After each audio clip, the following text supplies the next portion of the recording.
Greetings, Dr. Mark Winton here from the University of Central Florida, Department of Criminal Justice, and in this video I'd like to talk a little bit about law, sexuality, and social control. This is really an area where we could have complete textbooks and an entire course devoted to analyzing and looking at the research on laws related to sexuality and of course social control. So I'm just going to use a few examples in my YouTube video here. First, I start off with a slide from a newspaper article where we find that a replica of Michelangelo's David has become problematic at a store that sells statues, and we find that they must cover up David, and the store owners end up putting a bandana around his waist, because there were complaints and it became a controversial issue. And so even though this seems trivial, I think the major point is you can begin to see how we're going to have a lot of disputes and conflict over sexuality, and there'll be various methods of informal and formal social control. One case study that is very interesting from a legal and criminal justice perspective, as well as sociological, is to look at the adult entertainment business and the history of that business, and in any particular area. I'll focus on Central Florida, but I start off with a 1968 topless bar case, and it's titled "Topless Gal to Agent, Care to See My Costume." The reason I put this up here is not because it was any particular case related to social control, but it was because the hearing officer in this case was actually my father, and he had to determine factors related to whether or not it was permissible for the dancer to wear that particular costume. And so, interestingly enough, my father, when I was young, he would actually bring me to cases. I think I mentioned that in another video, and as a hearing officer for the state of California, and have me sit in there and watch. I think he was hoping that I would become an attorney. Instead, I became, sociologist and criminologist studying all this. He did not take me to this one. I do remember teachers' union disputes, pilot union disputes, things of that nature. But I thought this was interesting. I actually found this article years after he had passed away, and I was going through his boxes of materials and thought, wow, interesting. And then we moved to Central Florida, which has had a lot of interesting controversies over the years. And so I'll mention a few. The first one is an adult entertainment establishment. I believe it was it was brought into the community during the 1970s.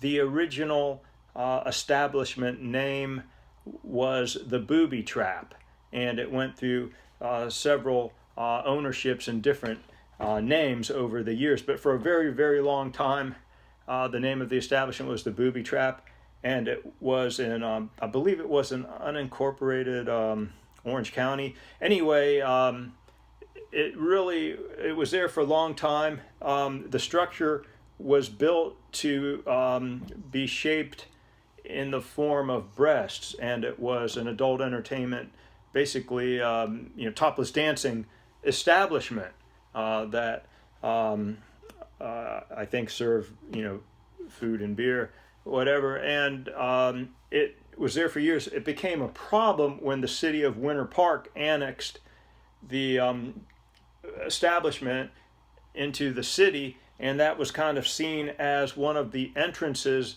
to the city. It was at the corner of an interstate highway, I-4, and also a very busy road, Lee Road. And so people pass this all the time. Anyway, it was quite a controversial subject. And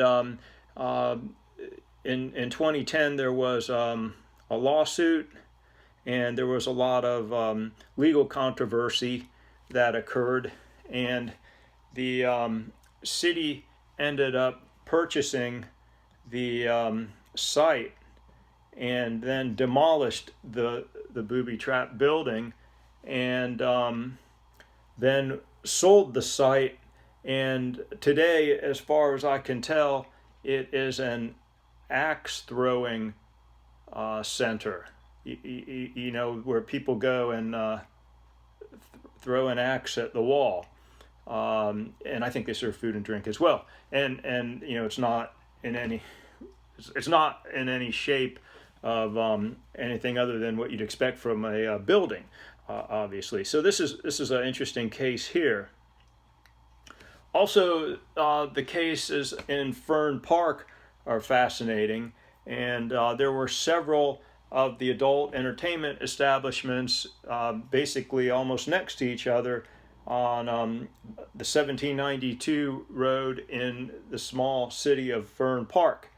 And eventually these were demolished to build an overpass to alleviate traffic problems. And so these establishments no longer exist. One was called Circus Circus, a gentleman's club. Another one was called Club Wana. And there was a third one, but I forgot what it was called. But there were three in a row, basically. Anyway, one interesting case to look at as it relates to law and social control and the regulation of sexuality. And this was a situation where they were trying to determine if the nude dancing in Club Wana had any artistic value. And so what happened in that case was that the dancers went ahead and they performed Macbeth in the nude, and this was to claim that the play that they were putting on, the drama, happened to have great artistic value because they were performing Shakespeare. Interesting case. And I was reading some of the articles I had clipped from the newspaper years ago, and one of them by Mary Brooks that came out May 29th, I think that's 1999, if I can read my writing, titled "Bubble, Bubble, Nude Macbeth, No Trouble." And so that, you know, it's an interesting case as well, and in terms of the debates that were occurring there. And then finally, I would mention that for many years, if one went to Disney World or Disneyland and one took the ride, the Pirates of the Caribbean, there was a scene where I believe women were being auctioned off, and I have a photograph of that on the PowerPoint slides. And the women are tied up with ropes, and this is clearly a scene that depicts violence toward women. And it wasn't until more recently that this was became more contentious and brought to the attention of Disney, and Disney went ahead and changed the scene and made it an auction where the men and the women are auctioning off money or goods, things of that nature. And so they changed that. One of our writers in the Sentinel wrote an article, Disneyland tones down pirates' lusty ways. And it took many, many years for this to change. Interestingly enough, I wasn't even aware of this. I've been to Disney World a couple times and had gone on that ride. No doubt there's really nothing, I think, you could compare the technological advancements in entertainment industry than Disney. This, I didn't even see this. And so I actually went on the ride with two of my colleagues from the sociology department at the University of Connecticut. Came down to Florida because I had lived here, and we went to Disney World, and we went through that ride. And after we got off that ride, one of my colleagues pointed out the violence toward women scene, and I didn't see it, and there were no lines at that particular day. So we said, well, let's go on it again, and we'll get a picture of it. And I wanted to see it, and indeed, that her analysis was very accurate. It didn't register with me, but it's interesting to go back and see that now, and indeed how it was conceptualized. And also, if we start looking at the research on adult entertainment, it varies. That some major studies found no significant relationship between adult entertainment nightclubs, for example, exotic dance clubs, topless bars, and crime rates in local areas. But another major finding found that crime rates were actually lower.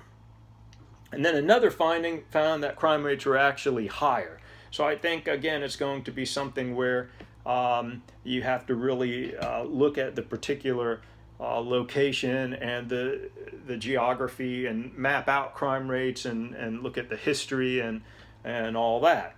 And I think, again, a lot of times the political aspects and social control aspects come into play here. Another area, and I won't really go into this in this video, is prostitution. And there's actually books and books written on prostitution. There's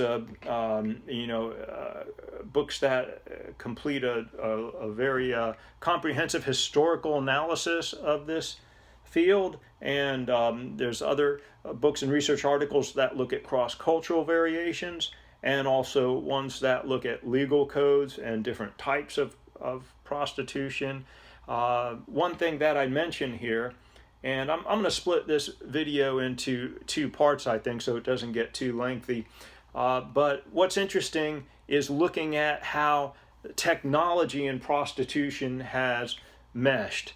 And, to bring us up to date now, we see that there are areas where people argue that it's prostitution and others argue it's not prostitution. The sugar daddy, sugar baby area right now has some research coming out on that, and how's that? Is that escorting or not, or is it more like personal ads and people meeting for going out to dinner or parties or what? And so there's a lot of debate about that, and so certainly we've seen the internet has changed things dramatically. It has it really boggles my mind the changes that we've seen. When I first started studying sexuality, law, and social control, working in the field back in the early 80s, we really didn't have the internet, let alone, having computers was relatively rare, access to computers. I mean, we did have, I believe the beginnings of message boards, bulletin boards, and modems and things of that nature, but that's a whole nother story. I won't go into detail, but to think about that technology and how that relates to changes in the field. And this wraps up this segment. Thank you.